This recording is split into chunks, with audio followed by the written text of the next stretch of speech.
Welcome to the Intentional Encourager podcast, where each episode brings you compelling conversations and stories designed to entertain, enlighten, and encourage. And now here's your host, Brian Sexton.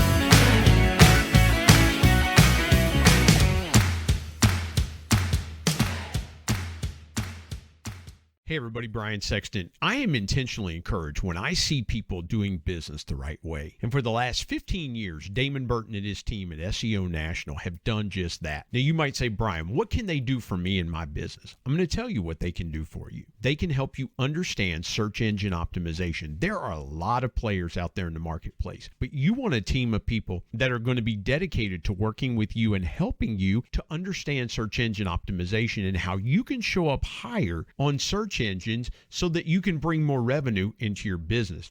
Damon and his team are full of integrity, honesty, decency, and trust. And if that's important to you and that encourages you, I would encourage you to give them a call today at 855-736-6285 or go to SEOnational.com and get a free quote and tell them you heard about it on the Intentional Encourager podcast. Get ready for a dynamite conversation coming up right now on the Intentional Encourager podcast.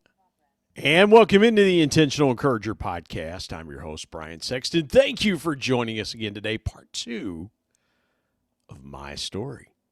No guests on this edition. You've got me telling my story. And so when I left off, it's 1996, and Tanya and I had gotten married, and life was going well.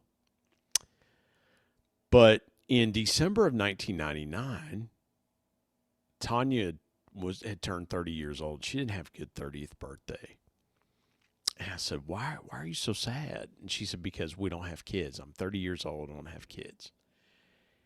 And so it wasn't much longer after that in February of 2000, we got pregnant with our son, Bryce. And we were so excited. I remember going to one of my customers. I sold food at the time. We lived about 50 miles away in a little town called Gallipolis, Ohio. We actually lived in a little town called Vinton. It was about 8 miles north of Gallipolis. And so I went into Gallipolis is a little fragmented town. It's a little river town right across the river from Point Pleasant, West Virginia. And it's a little river town, and it's kind of segmented. And there's kind of the part of town they call Jackson Pike, and the other parts in town. So if you were talking about downtown Gallipolis, you'd say in town, or you'd say Jackson Pike. And so one of the little restaurants that I called on, the Shake Shop, they had a location in town. They had a location on Jackson Pike. Every Thursday night, they would do a dinner special. And their signature hamburger was called the Stuffed Shirt. So that night it was Stuffed Shirt night. They sold stuffed shirts for 99 cents. They would sell hundreds of these burgers from 4 to 10. And so I was like, I'm going to go get a couple of stuffed shirts. And Tanya said, hey, there's a CVS on the way home. Stop there and get a pregnancy test. And I was like, pregnancy test? She's like, yeah, I'm late. Let's just check it out. So I stopped by there, get the food. I'm sitting there eating. I'm in the living room. She's in the bathroom. And she just yells. She goes, Brian, get in here. So I run in there. I'm 28 years old. I just dart in there, and she looks up at me. She goes, I'm pregnant. So that's how we found out. So we went to the hospital. They did a blood test, did a little ultrasound, found out we were having a baby. And it was up and down. We both were overweight at the time. And Tanya actually lost 30 pounds with Bryce. She did so good. She ate great. She would read stuff like, okay, if you eat stuff with folic acid in it, it's good for the baby's brain. So she did that. She just ate really well, and she lost 30 pounds with him. And the doctor that we had, Dr. Jamal Haddad, he was incredible. From our first visit with him, he's like, you're going to have this baby. I do high-risk pregnancies. You're going to have this baby. And so through trials and tribulations, we did. Bryce came 5 weeks early. He was 4 pounds when he was born. We did not expect him when he came on September 13th, 2000. But because every time Tanya had a contraction in labor, his heart rate dropped. And so he was in under an oxygen tent for a day and a half. And we took him home a week later at 3 pounds, 8 ounces. And our bouncing baby boy was here. And we moved back to Barbersville. And, things were just swimming along again. I had periods in my life where I was just kind of coasting along. I worked for a company called U.S. Food Service, won salesperson of the year in 2001, and I was just having a great time. And my old boss, Harry Dennery, who owned Dennery Enterprises at the time, called me and said, I'm looking for somebody in West Virginia. And I said, well, Harry, I'll come back. And so Harry hired me back. And so Harry hires me back, and I'm just swimming along. And then August 18th, 2002, it's about 10 or 10:30 in the morning, and I'm sitting at home, and I'm working. My phone rings at home, and it's Julie, my friend Chris's wife, and she said, Chris passed away in the middle of the night last night. And how do you process that? I hadn't seen Chris in a year and a half. We tried to get together on a trip to Louisville he was in Lexington, Kentucky at the time. And, I still think about that. And that rocked me. I'd never really, as an adult, had people that were close to me. I had family members, but it was like, okay, that hurt my dad worse than it hurt me. Yeah, I loved my uncles, but this was my best friend. This was my best man. This was a guy I'd known for almost 15 years. We were close. And he's gone. I was godfather to his 2 girls. And he's gone. And it crushed me, man. And so that started some time that I needed to grow up. Because in July of 2004, we would lose Tanya's dad to cancer. I was in Boise, Idaho one night. I was at French fry school. Yeah, believe it or not. I went to French fry school. And go to French fry school. I'm in Boise, Idaho. I'm 2,100 miles from home. And I call home, and Tanya can't talk to me. So I called my sister, and I said, what's going on? And my sister said, you don't know? I said, Kelly, I'm in Boise, Idaho. And she goes, your father-in-law was diagnosed with cancer today. That was on a Tuesday, and by Friday night, early Saturday morning, he was gone.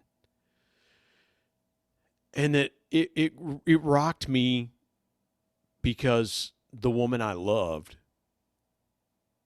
was hurting, a hurt that I'd never seen. My 3.5-year-old son lost his pawpaw.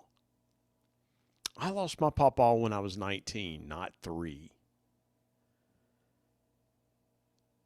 And I had to be strong for my wife. I ended up singing at the funeral. I didn't want to do that. But my dad told me, he said, go pray and then go do it. And so we cruised along again. And then in June of 2009, our world got rocked. I went to a sales meeting in Gallipolis. It's like these events happen to me in Gallipolis. Go to a sales meeting. I had been promoted to a district manager position with a food service company. And in April, I got demoted, but I was rolling along. I was supporting the new district manager. He and I got along great. I was just trying to be a good teammate. And I just had weight loss surgery, so things were moving along. and I get fired.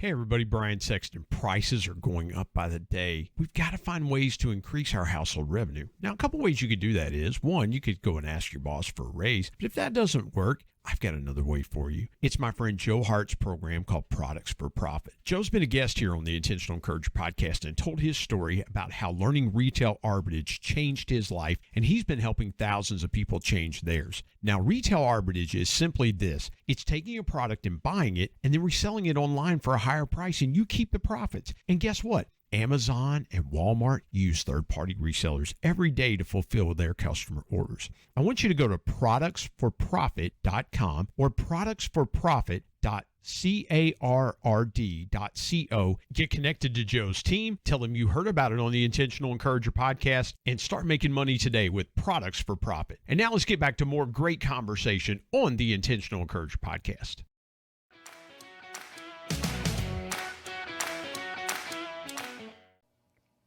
And it was just without warning, without explanation.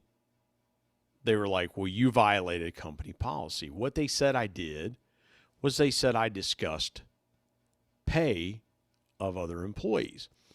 And at the time, being a district sales manager, I could see what everybody was making commission-wise, but so could everybody else. Like if you covered a territory for somebody while they were on vacation, that's what you did. You covered it. All their information got loaded into your laptop. And so if you knew how to go in and look at the commission generated for each order, you could figure out what somebody got paid. And as a district manager, I had to discuss commission with my people. But what I believed happened was there were two guys that when I came back out on the street, they were afraid they were going to lose their jobs. So the best thing to do was just to get rid of me, not have to worry about it. And that's what they did. They lied, is what they did. Because when I ended up fighting my unemployment, in the state of Ohio at that time, if you appealed twice, which I did, you went before an arbiter. And all the information has to come out. And so I gave them all the documentation I had. The company that I had just left gave them nothing. And what information they did, they redacted it, which is a no-no. You're under oath and you have to. And so when it came time for the human resources person to testify and they asked questions under oath, they had to tell the truth. And I won my case. But by that time, I had already been back to work for a company called Sullivan University. And that changed my life. That's where I got my MBA. That's where I recruited kids. I'd go into their homes and recruit them. And I learned how to ask a lot of great questions, connect with young people and their parents, and met some people that are still friends to this day. And then in 2011, in December of 2011, I got a phone call from my dad on a Friday morning.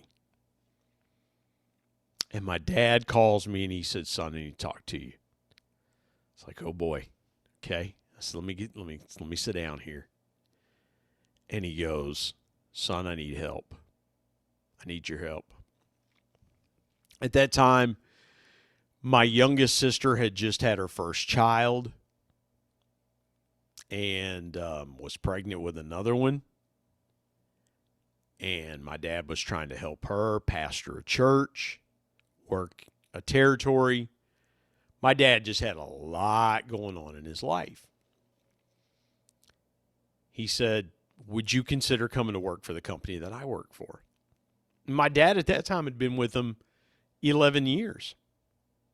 A little over 11 years. A small family-owned company and in an industry I didn't know. He said, "Let me pray about it. Let me think about it." The more I thought about it and I started praying about it, the more excited I got because it was an opportunity to work with my dad. And 2 months later, we put that deal together. And for 3 months after that, while I was in training, in air quotes, 4 days a week I was with my dad. And we went everywhere together. And we talked and we had conversations. We had lunch together. We had dinner together. And my goodness, it was the greatest 10 months I ever spent in my life. Until December 6, 2012. I'm in Boone, North Carolina. My dad is in Kent, Ohio. And I talk about this in my book, People Buy From People. But I talked to my dad at 4 o'clock the day before. So, okay, I'll see you Friday. Not realizing that was going to be the last conversation I'd ever have with my dad. And my sister calls me, and I'm in a hotel room in Boone, North Carolina. I'm in the Comfort Suites. And she said, when she said was, Dad's gone. I'm like, what? Dad's gone. What do you do? You see, I thought Chris's death rocked me. Nope. Thought losing Larry, my father-in-law, thought that would rock me. Nope. This rocked me.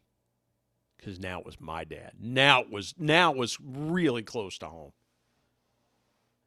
And I lost it.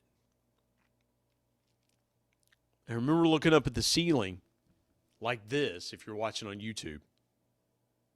Looked up the ceiling like this, and I said, but God, we had a plan.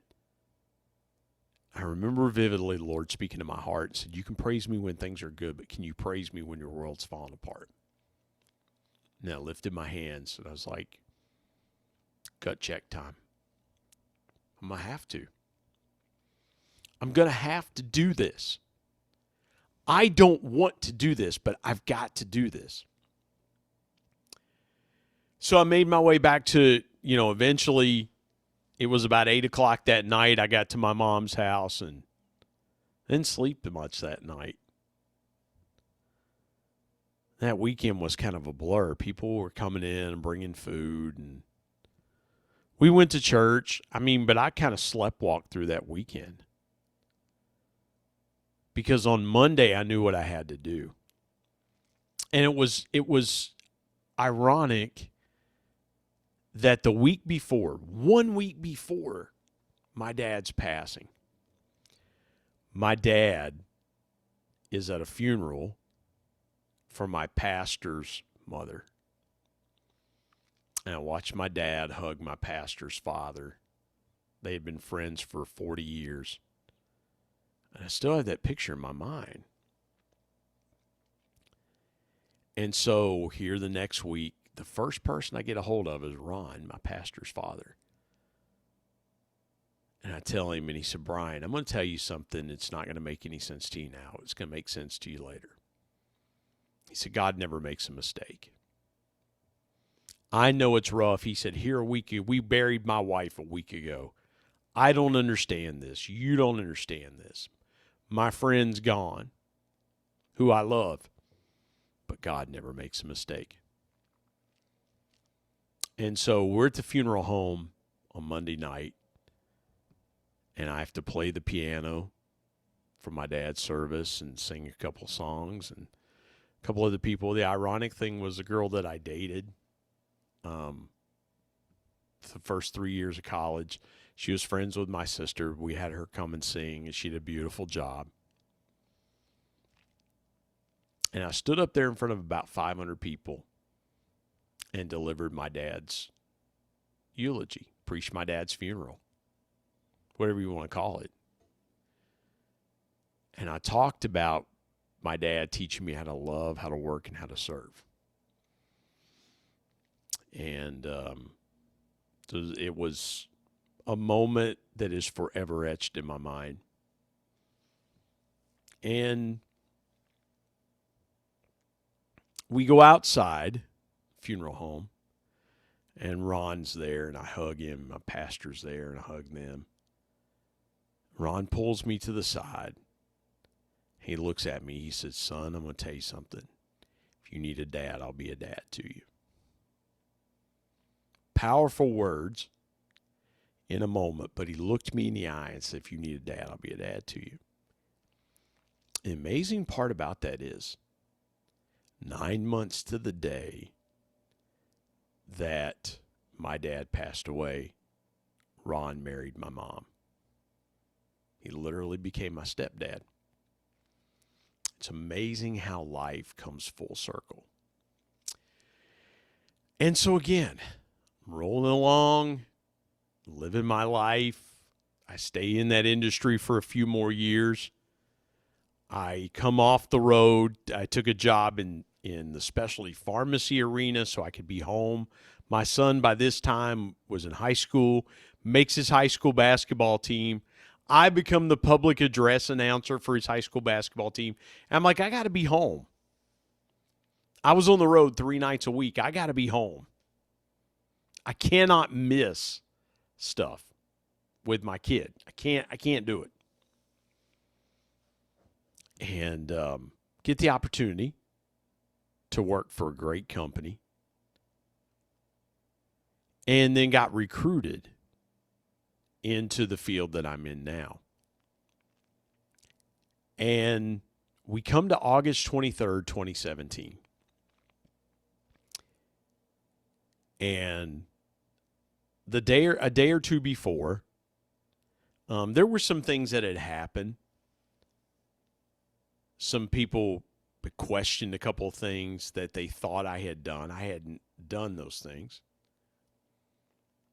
I even had a meeting with HR, and I'm like, here's the truth. Here's what happened. And I said, what do I do? And they said, business as usual.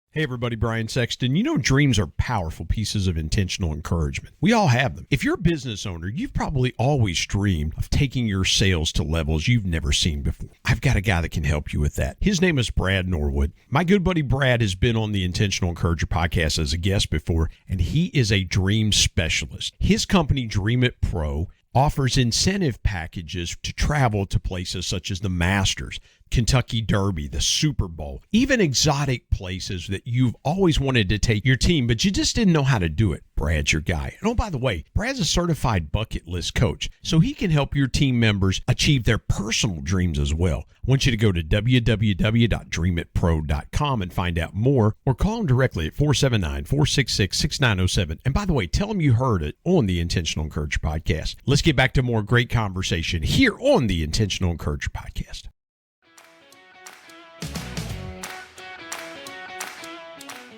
It's okay. Fine. I'll just continue doing what I'm doing. I didn't know at the time.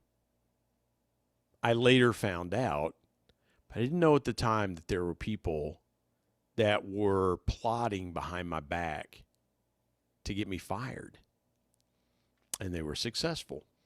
I went to a meeting on the phone, and after the meeting, I had a meeting with my boss, and they just savagely accused me of something and terminated me. I'm sitting in a parking lot of a Rite Aid in Point Pleasant, West Virginia, and I get terminated.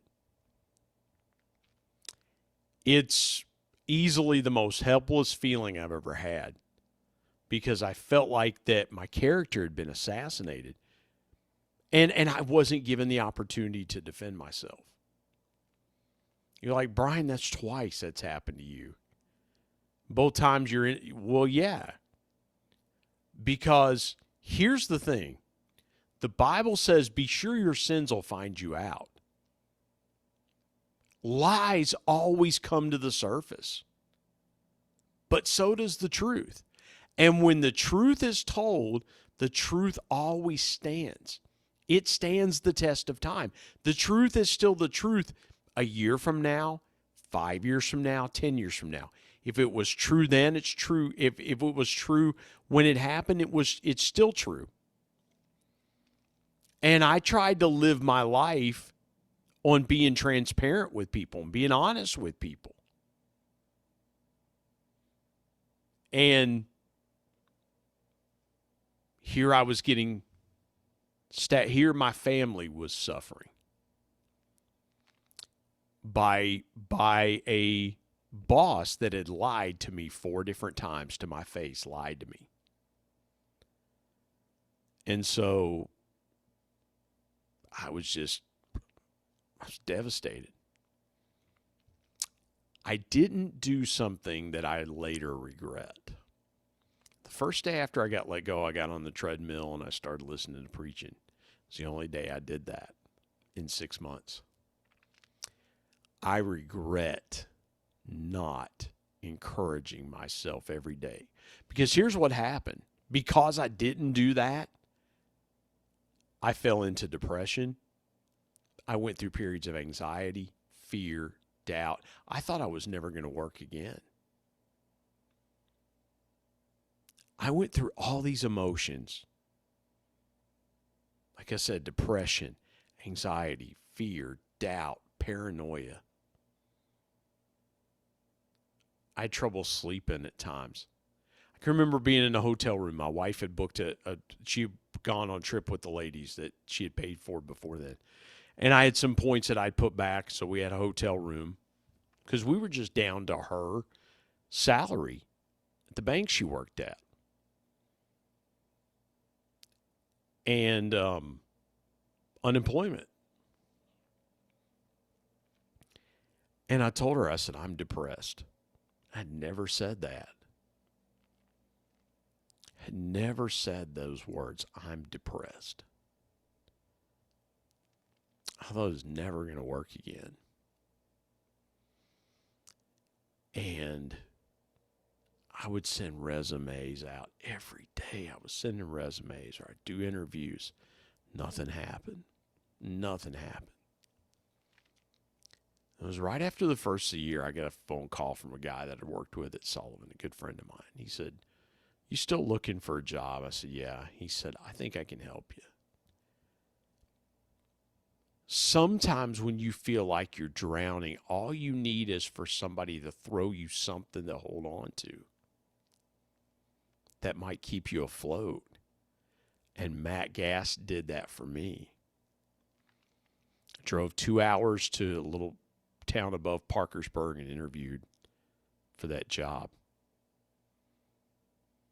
A few days later, or a little while later, it was probably a week or two, I get a message on LinkedIn from somebody, and they said, I'm getting ready to leave a job. It's not for me, but it's for you.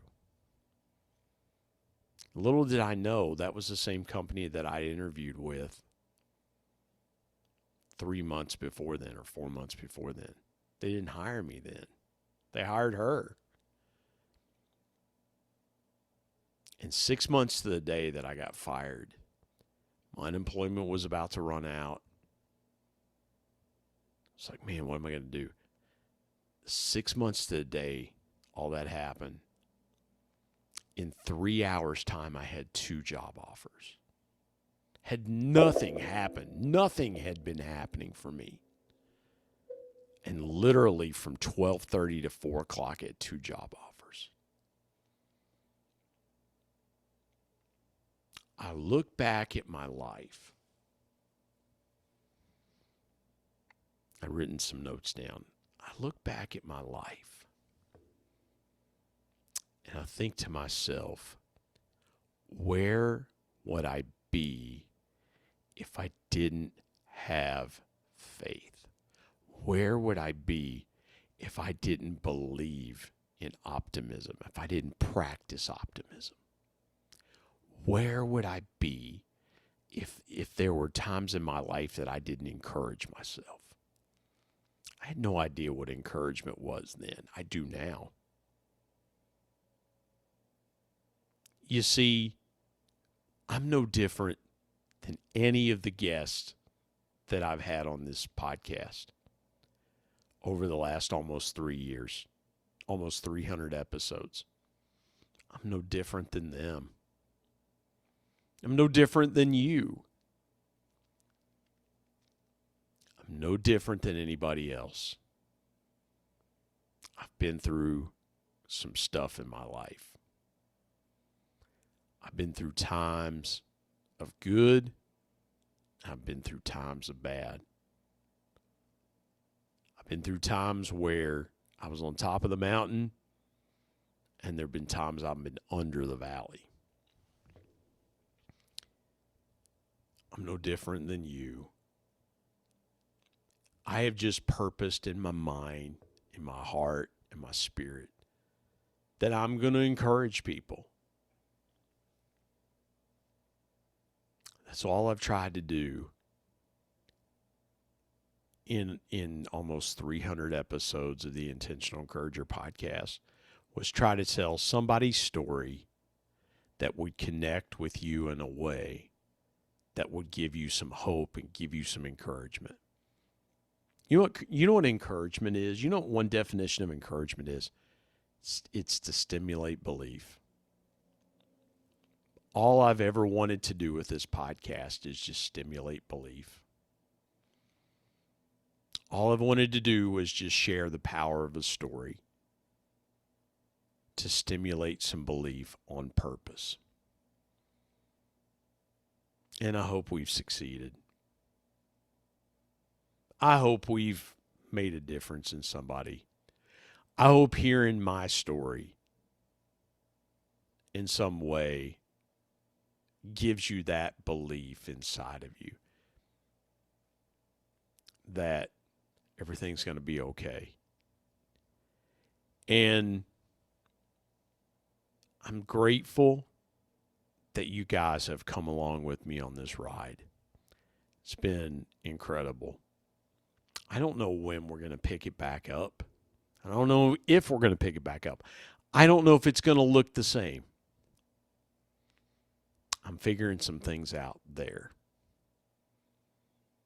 But know this. I will never, ever stop talking about intentional encouragement.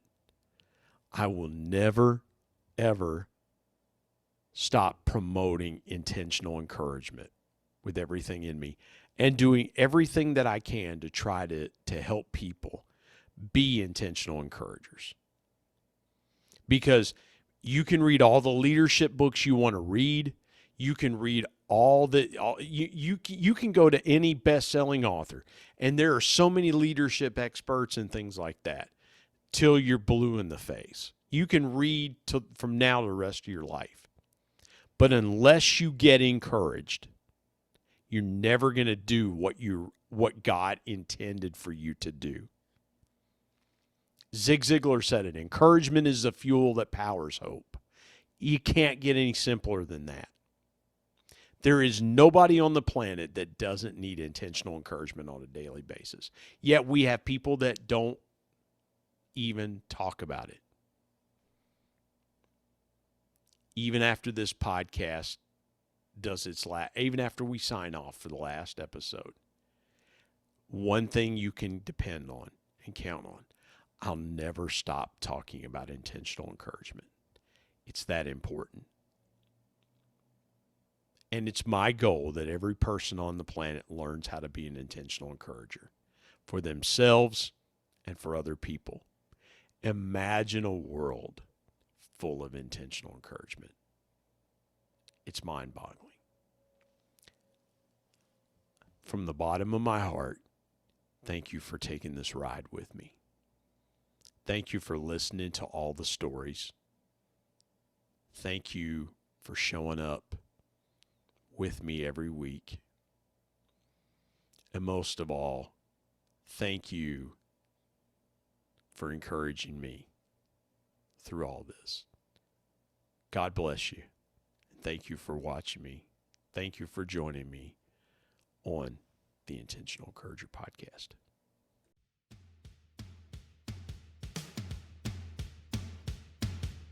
My thanks as always to producer Bryce Sexton and technical advisor Matt Means. And of course, the ultimate thanks goes to the Lord Jesus Christ, who provides intentional encouragement every day through his word. If you're not subscribed to the Intentional Encourager podcast, hit the subscribe button wherever you get podcasts so you don't miss an exciting episode where you can get encouraged and stay encouraged. And remember, anyone, anywhere, at any time, any place can be an intentional encourager.